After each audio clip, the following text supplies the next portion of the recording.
Buenos días.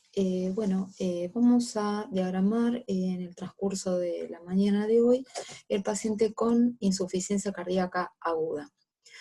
Vamos inicialmente a reseñar algunos aspectos etiopatogénicos de la insuficiencia cardíaca crónica, a modo de repaso de lo que ya hemos visto.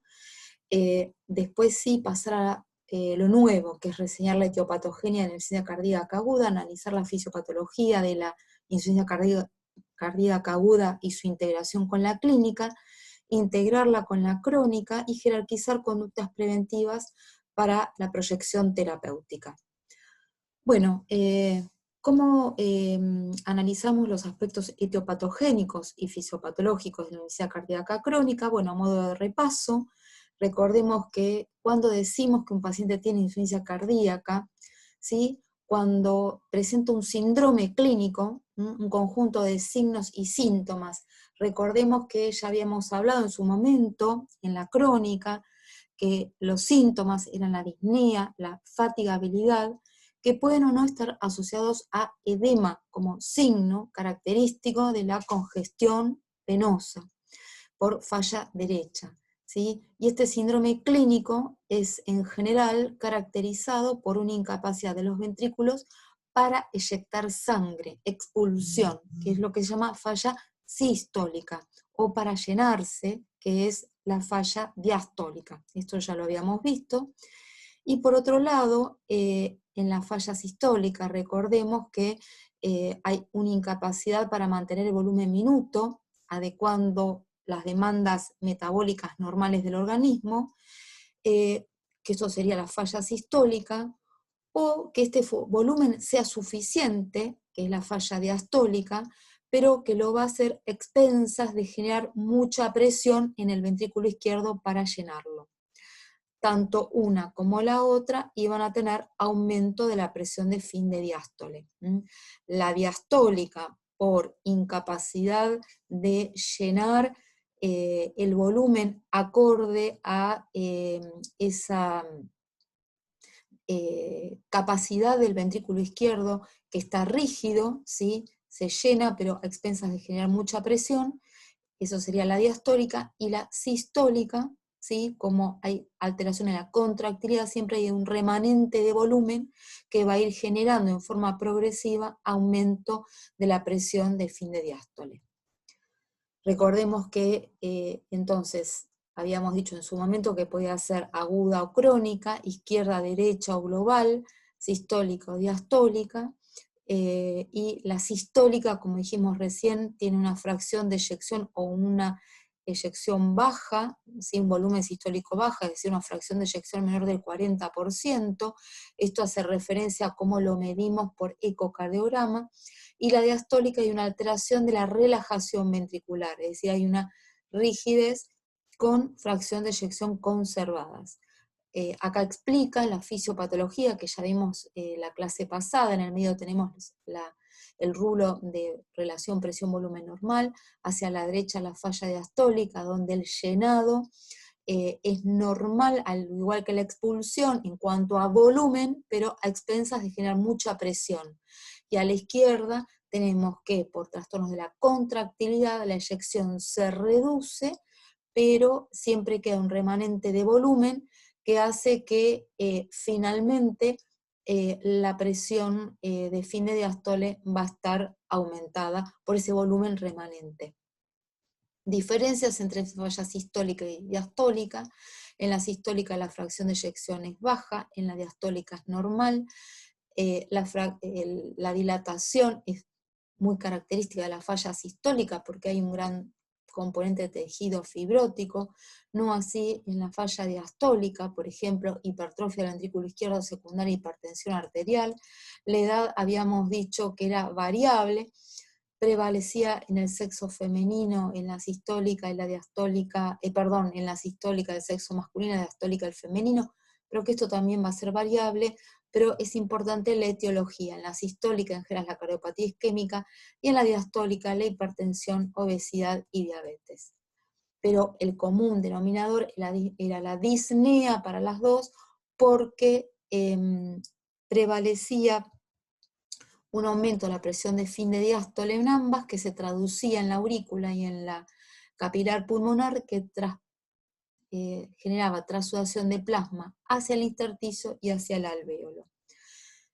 La falla sistólica por trastornos en la inyección daba fatiga y cansancio. Recordemos que la función sistólica normal dependía de la contractilidad, que generaba un volumen sistólico adecuado, que si la frecuencia cardíaca y la competencia, es decir, la masa muscular y el pericardio eran normales, el volumen minuto sobre la superficie corporal nos determinaban el índice cardíaco. Recordemos el modelo neuroendocrino de la insuficiencia cardíaca, donde en la insuficiencia cardíaca los mecanismos compensatorios dependen de la actividad simpática, del sistema renal-angiotensina-aldosterona y las citoquinas. Esto ya lo vieron con el profesor Yermoli.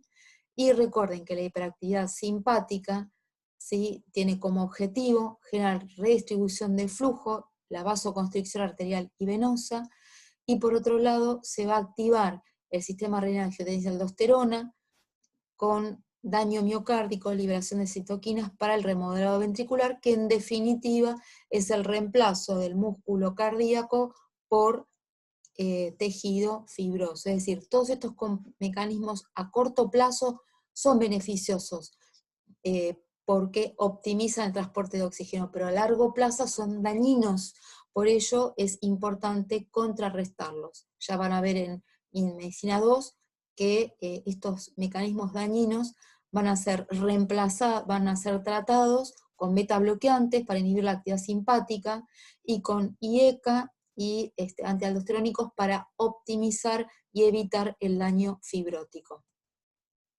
La isquemia y la hipertensión arterial son las causas más frecuentes en la crónica. Y recordemos la clasificación funcional, ¿sí? Según el apremio de la función, clase 2 medianos esfuerzos, clase 3 mínimos esfuerzos y 4 de reposo. Y por estadios, estadio A, pacientes que todavía no hay ninguna evidencia, pero están en riesgo, por ejemplo, hipertensión arterial, estadio B, pacientes asintomáticos pero que tienen componente ecocardiográfico, por ejemplo, hipertrofia ventricular en un paciente hipertenso que no fue tratado. Estadio C, sí aparecen los síntomas, presentes o pasados si el paciente ya está tratado, y estadio D, daño irreversible. Esto ya lo vimos la vez pasada. Y finalmente la etiopatogenia en la aguda, que es lo que nos compete. En la insuficiencia cardíaca aguda la podemos dividir en disnea aguda del paciente que se presenta con ortopnea, el paciente con asma cardíaca, la disnea paroxística nocturna y el edema agudo de pulmón.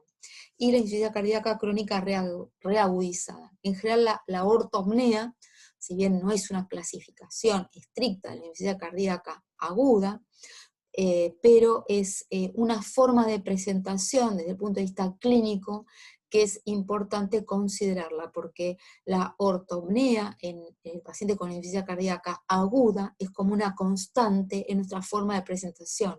De modo que cuando vemos un paciente en ortopnea, es decir, sentado porque en decúbito no puede respirar, la presunción diagnóstica de insuficiencia cardíaca aguda es como una de las primeras, los primeros diagnósticos diferenciales.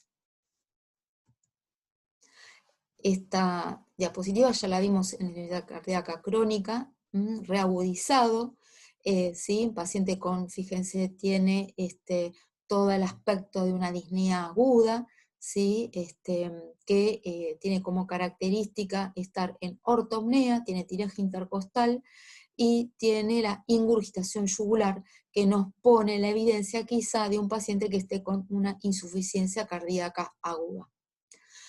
Los factores desencadenantes en un paciente con insuficiencia cardíaca crónica reagudizada, o a veces de novo agudo, como por ejemplo un tromboembolismo de pulmón, pero un crónico reagudizada puede ser un incumplimiento de la dieta, de los medicamentos, la hipertensión no controlada, arritmias, una isquemia cardíaca, infecciones, ya sea sistémicas o cardíacas, una insuficiencia renal que lleva a sobrecarga de volumen por oliguria, o expansiones, transfusiones que sobrecargan al ventrículo izquierdo con volumen, en un ventrículo izquierdo que no puede manejar esos volúmenes. Y por otro lado, a veces las crisis emocionales que sobrecargan al sistema simpático y por ende a la actividad cardíaca, los viajes largos que determinan un edema de piernas y posteriormente todo ese edema, una vez que el paciente o entra en decúbito, se reabsorben esos edemas y sobrecargan al ventrículo izquierdo. Las causas más frecuentes de insuficiencia cardíaca aguda son la cardiopatía isquémica, que puede generar, por ejemplo, a veces ruptura cardíaca, ruptura del músculo papilar o isquemia del músculo papilar, de la válvula mitral, las valvulopatías agudas, las miocarditis, arritmias, la hipertensión severa no controlada, la sepsis, la embolia pulmonar, y algunas drogas que pueden deprimir al corazón, o a veces la suspensión de algunas drogas vasoactivas que están estimulando al corazón y su suspensión brusca pueden precipitar una insuficiencia cardíaca aguda. Bueno, ahora vamos a ir viendo causas específicas.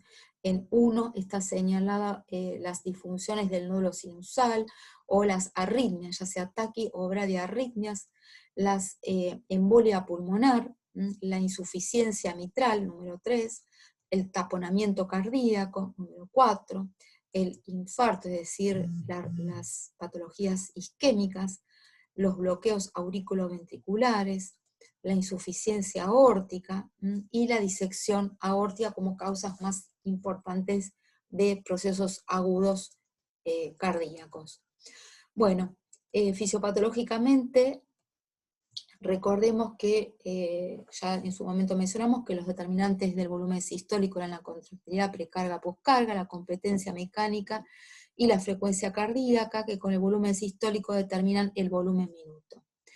La alteración de estas variables van a llevar a la insuficiencia cardíaca aguda, como por ejemplo, si hablamos de precarga, sería una sobrecarga de volumen, o alteración del llenado, como por ejemplo las insuficiencias valvulares.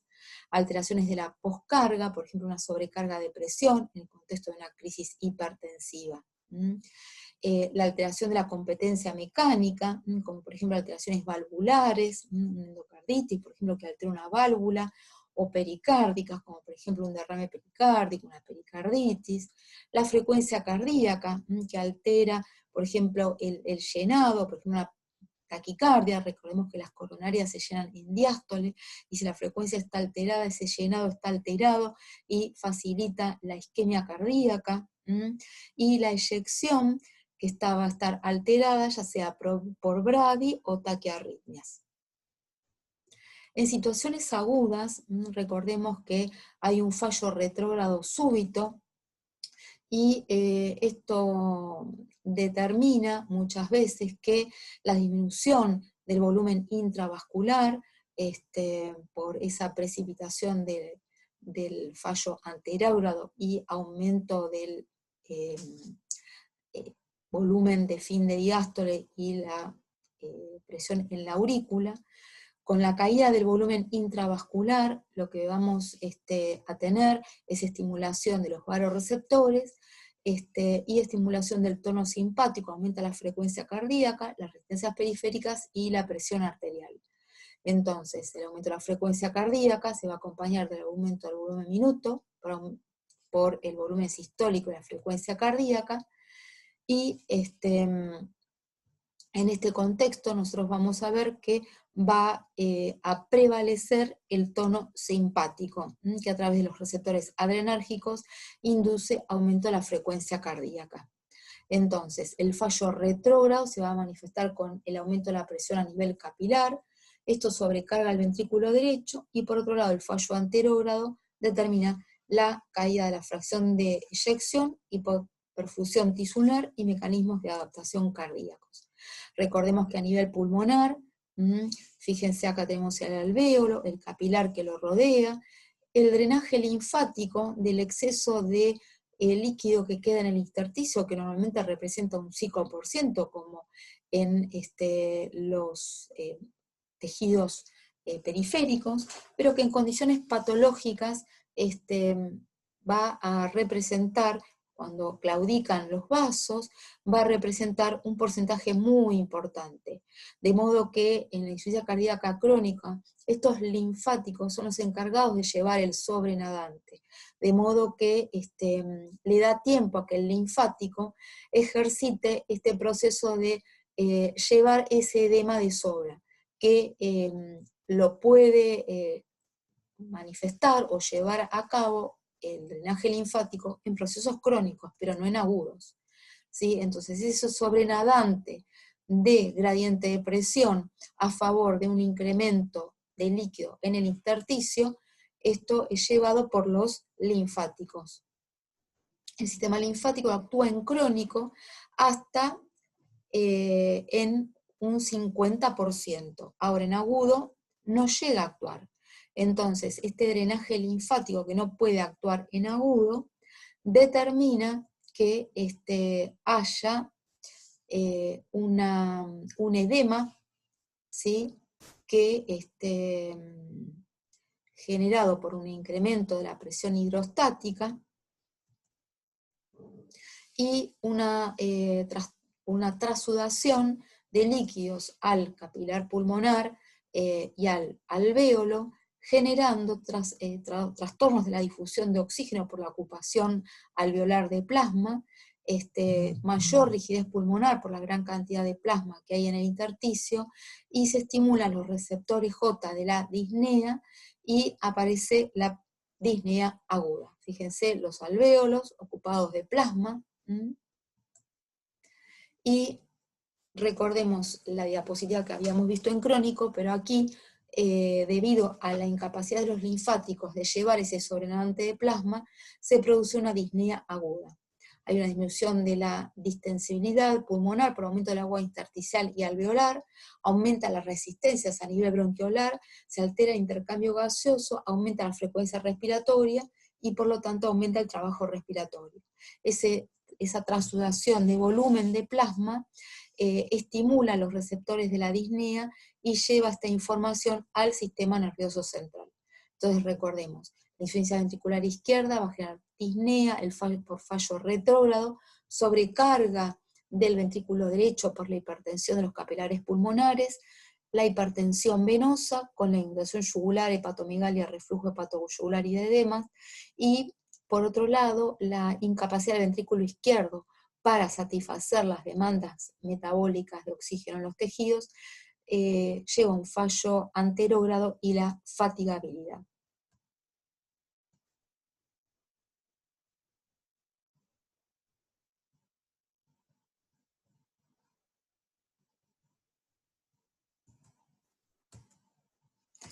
Bien.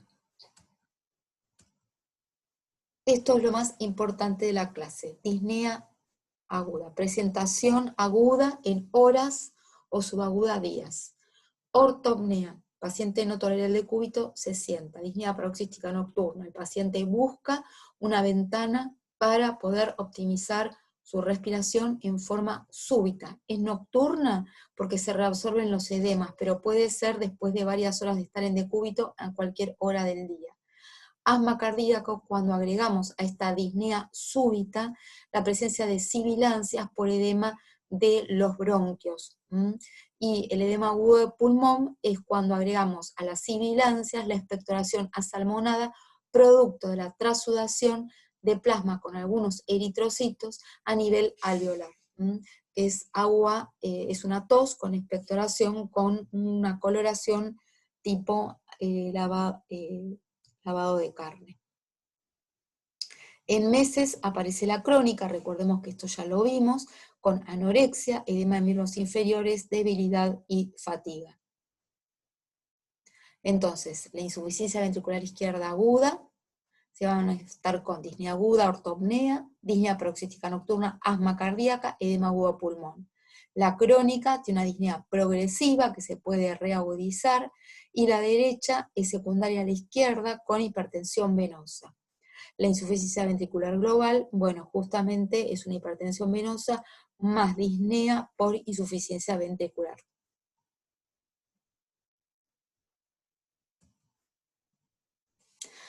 Vamos a tener en la aguda taquipnea, taquicardia con tercer tono. El tercer tono, que ya lo explicamos en la crónica, repetimos, era un componente de turbulencia de sangre al inicio de la diástole, producido por el componente de la sangre, el componente muscular, por pérdida del tono por el tejido fibrótico, ¿sí? Que no puede mantener ese tono cuando llega la sangre y se llena el ventrículo, y el aparato valvular. Cuando hay taquicardia más tercer tono se llama ritmo de galope. El cuarto tono es por la contracción auricular, que no necesariamente indica insuficiencia cardíaca, pero sí implica una rigidez del ventrículo izquierdo, donde para poder llenar totalmente ese ventrículo, la aurícula tiene que hacer fuerza, y esa fuerza genera turbulencia en la sangre, generando un cuarto tono. Tenemos hipertensión arterial por la gran descarga simpática, puede a veces haber hipotensión cuando hay mucha disfunción del ventrículo, hay uso de músculos accesorios, rales crepitantes, con compromiso derecho vamos a tener ingurgitación yugular, y si es crónica reagudizada con edemas. La disminución del volumen minuto se va a manifestar con actividad simpática, ¿se acuerdan? Taquicardia y vasoconstricción, que se va a manifestar con sudoración, frialdad y palidez. La cianosis es si la ocupación alveolar con plasma altera la oxigenación. La cianosis es cuando hay más de 5 gramos por decilitro de hemoglobina reducida. Y el pulso alternante era producida por la fibrosis cardíaca, que altera el reclutamiento de las fibras miocárdicas e impide que todas las alturas de las pulsaciones sean iguales. Esto es debido a la incapacidad, una low battery del ventrículo izquierdo, que hace que algunos latidos sean más altos y otros más bajos, y como son uno sí y otro no, esto se llama alternancia mecánica, no confundir con la eléctrica, que es característica del derrame pericárdico. Por sobrecarga de volumen vamos a tener congestión pulmonar aguda, edemas periféricos, que sería la crónica reagudizada, porque el edema de piernas no se puede producir en horas, salvo que sea una crónica reagudizada, ingurgitación yugular y derrame pleural. Los signos de agrandamiento del ventrículo izquierdo son desplazamiento del choque de punta hacia la izquierda 2 centímetros, un tercer tono, o ritmo de galope, que era el tercer tono con taquicardia. Recuerden que la taquicardia es más de 100, signos de hipertensión pulmonar como signo de Dressler, segundo ruido aumentado y palpable en el segundo espacio intercostal izquierdo, soplo diastólico de insuficiencia pulmonar, soplo sistólico de insuficiencia tricúspida y la maniobra de Rivero-Carvalho, que exacerba todos estos componentes derechos con la inspiración del paciente. La disnea paroxística nocturna es una disnea aguda con ortopnea por reabsorción de edemas, ¿se acuerdan? Paciente que está en decúbito algunas horas. El asma cardíaco agrega a lo anterior sibilancias, y el edema agudo de pulmón va a ser una crisis de disnea aguda con expectoración asalmonada.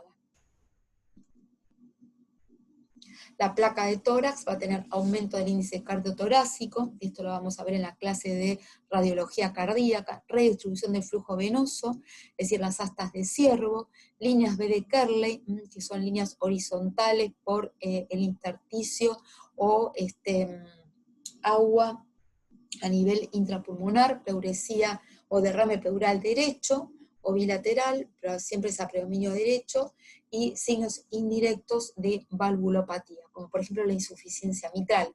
Al tener un ventrículo izquierdo muy dilatado, el aparato valvular se dilata y se hace como una incompetencia relativa de la mitral al cerrarse. Entonces es una insuficiencia mitral relativa y no primaria.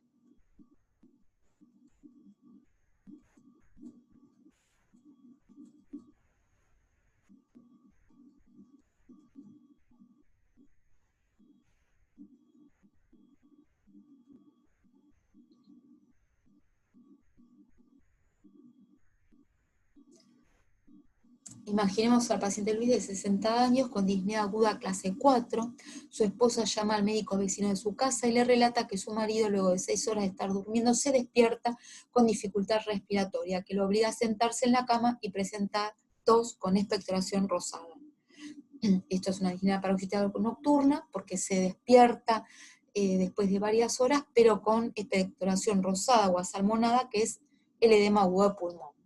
Cuando llega el médico está con 150-90, 130 por minuto y 32 respiratorios. Está taquicárdico, taquipneico, y satura por debajo de 92%. Lo normal es 98%, aceptamos en un paciente patológico 92%, también recuerden la edad, pero 89% es bajo. Esto nos está hablando que si asumimos que en insuficiencia cardíaca hay ocupación alveolar por plasma. En región cervical está la incrustación yugular de 12 centímetros de altura. Recuerden que normalmente es hasta 8 centímetros de altura y colapsa. Significa que hay todavía un resguardo de tratamiento. Y en piel hay livideces y edema blando simétrico de ambas piernas. El pulso radial es taquifémico, igual irregular, y se ausculta un galope por tercer tono, crepitantes bilaterales en ambas playas pulmonares.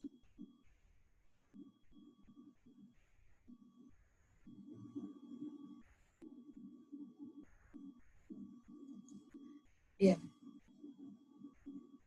El higo es palpable, 4 centímetros debajo del reborde costal, matidez desde el quinto espacio intercostal, se le dan 2 ampollas de furosemida, 2 comprimidos sublinguales de nitrato de isosorbide, y a la media hora ya está mejor, con caída de la frecuencia respiratoria, mejoría de la saturación y de la presión arterial.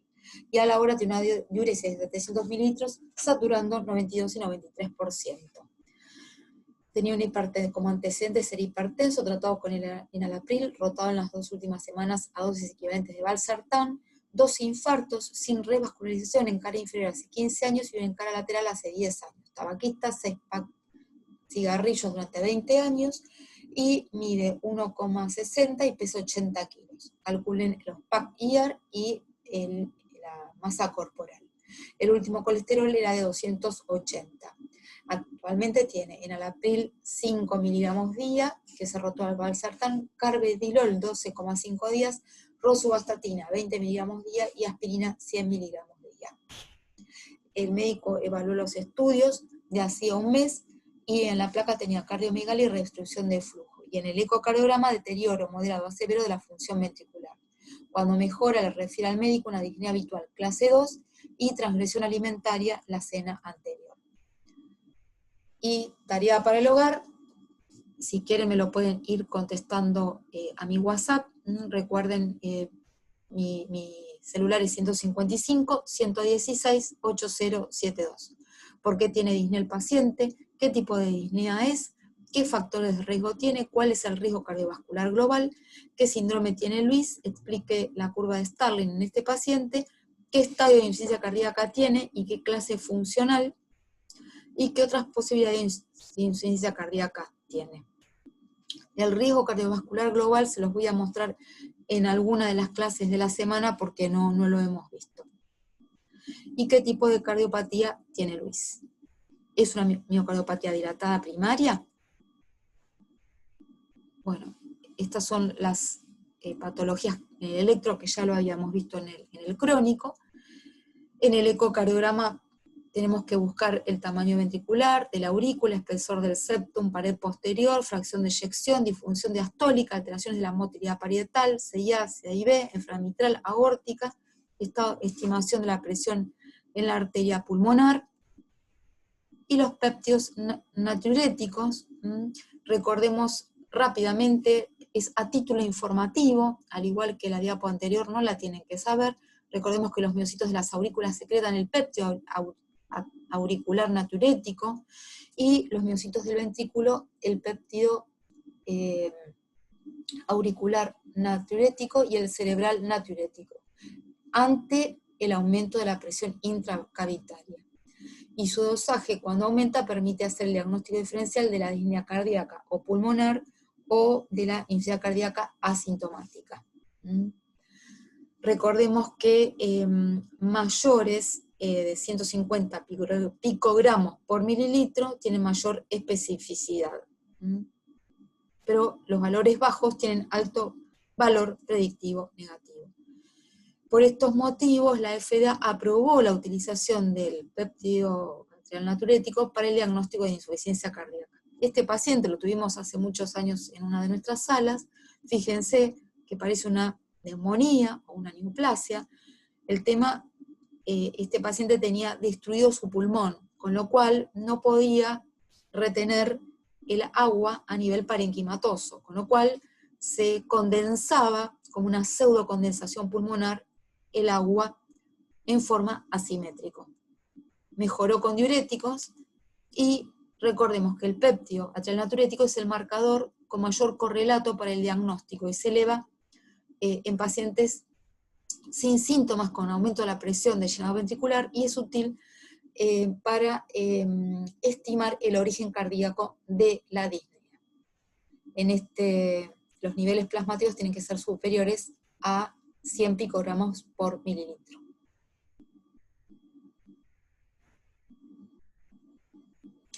Y disminuye el tiempo necesario para el diagnóstico y comenzar el tratamiento adecuado, reduce las internaciones y las admisiones en la unidad coronaria. Recordemos, para los alumnos de semiología, que el estadio A era factores de riesgo, estadio B, disfunción ventricular asintomática, estadio C, sintomática, y estadio D, refractaria.